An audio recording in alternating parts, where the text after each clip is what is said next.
هلو، يا رب كلكم تكونوا كويسين. النهارده انا حابه اوجه كلامي لكل الناس اللي لسه بتدرس، سواء في مدرسه او جامعه او دراسه ما بعد الجامعه. لو انت عايز تعرف ازاي تتميز في الدراسه، تعالى اقولك على كام حاجه محتاج ان انت تعملها. اول واهم حاجه وهي ان انت تبدا مذاكرتك بذكر ربنا، حتى لو بحاجه بسيطه. لازم تبقى عندك ثقة من جواك ان ربنا هيوفقك بناء على التعب اللي انت هتعمله.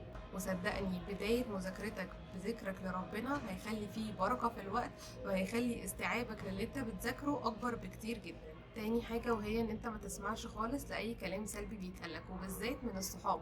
ليه؟ لان معظم الصحاب بيقولك انا ما ذاكرتش اي حاجة خالص، انا ما فتحتش المادة دي خالص. تلاقيه هو اصلا مقفل المادة دي، بس هو عنده عادة ان هو يبين ان هو ما ذاكرش عشان يأثر على اللي حواليه بنفس الطاقة دي. فلو انت عندك صاحب دايما كل ما يشوفك يقولك قد ايه هو ما ذاكرش، او قد ايه هو مش فاهم اي حاجة وان المادة دي صعبة جدا، ابعد عنه في الفترة دي. وفهمه ان اللي هو بيعمله ده هيأثر على صداقتكم ببعض، ان الصاحب الحقيقي هو اللي يشدك لقدام مش يرجعك لورا، ويخليك تصدق ان فعلا الحاجة دي صعبة وان انت مش هتقدر تعملها. تالت حاجة وهي ان انت تحاول تقلد الناس الذكية او الناس المتفوقة، تراقب وتشوف هما بيعملوا ايه في يومهم وطريقة مذاكرتهم عاملة ازاي، وتحاول تشوف انت الطريقة بتاعتهم تنفع معاك ولا لا، او ايه الحاجات اللي انت تقدر تاخدها منهم وتزود عليها طريقتك، وانت في الاخر توصل للحاجة اللي هم وصلوا ويمكن احسن كمان. لكن لو انت محوط نفسك بالناس اللي مش بتذاكر او الناس اللي مش بتحقق اي نجاح في حياتها، هتلاقي غصب عنك انت عمال تتشد لتحت ومش بتتقدم لقدام خالص، لان هم طريقة تفكيرهم وطريقة حياتهم نتيجتها مش هتكون النتيجة اللي انت عايزها لنفسك.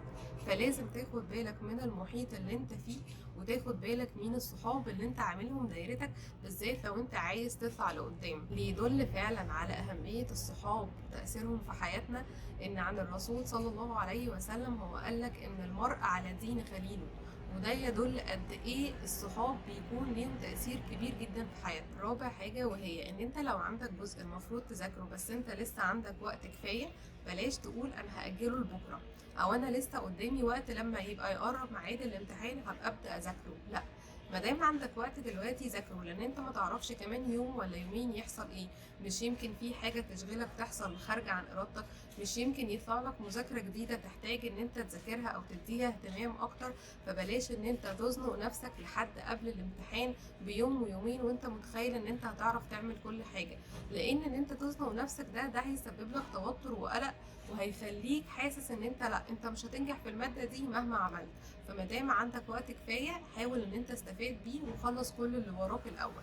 خامس حاجة وهي ان انت لازم تحدد الحاجات اللي انت محتاج تذاكرها ايه، وعدد الساعات اللي انت هتاخدها في مذاكرة كل حاجة فيهم قد ايه. ما ينفعش ان انت تقول لا انا عارف انا هذاكر ايه، بكرة هذاكر المادة الفلانية، بعده هذاكر المادة الفلانية. لا، انت لازم تبقى محدد كل حاجة عشان ما تلاقيش الوقت عمال يضيع منك وانت مخلصتش اللي المفروض تخلصه. سادس حاجة وهي ان انت تحاول على قد ما تقدر وانت بتذاكر، تحاول بعد 45 دقيقة ان انت تاخد بريك صغير من 5 ل10 دقايق تفصل فيهم بس عن المذاكرة. ده هيخليك ان يساعدك اكتر ان انت لما ترجع تبدأ تذاكر تاني هيبقى فيه نشاط، وما تحسش ان انت قاعد ساعات طويلة قوي عمال تذاكر، وانت هتكون وصلت لمرحلة انك تعبت. ال5 أو 10 دقايق دول هيفيدوك ان انت تحاول تجدد تفكيرك، تتشغل بأي حاجة تانية، او حتى تقعد متعملش اي حاجة بس تريح تفكيرك من المذاكرة. سابع حاجة وهي مهمة جدا، وان انت وانت بتذاكر ما تخليش الموبايل بتاعك جنبك تماما، شيله في أوضة بعيدة عنك او شيله في مكان بعيد عنك. لان فكرة ان الموبايل جنبك هتلاقي نفسك اوتوماتيك كل شوية عمال تبص وتقعد تسكرول عليه، هتلاقي ان الوقت ضاع، وفي نفس الوقت اصلا تفكيرك اتشتت بحاجة تانية.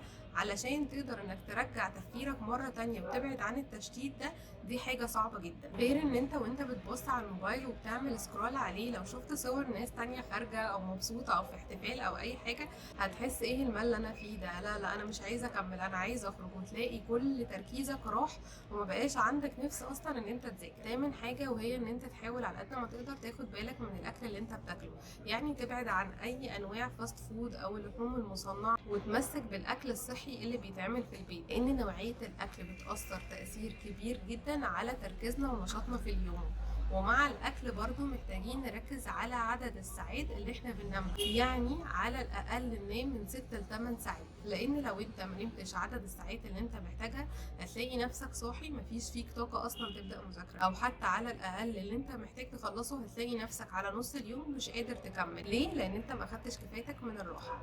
تاسع حاجه وهي الاخيره، وهي ان انت وانت بتحدد مذاكرتك والوقت اللي انت هتاخدها في المذاكره بتاعتك تحدد وقت برضو للمراجعه. هو كويس ان انا ذاكرت وخلصت، بس صدقوني المراجعه هي اللي بتثبت الافكار في دماغكم، وهتلاقوا ان وانتوا بتراجعوا في حاجات كانت وقعت منكم وهتبداوا تركزوا عليها تاني. فما تهملوش الوقت اللي انتوا تخصصوه للمراجعه، وربنا يوفقكم جميعا. اشوفكم يوم تاني ان شاء الله.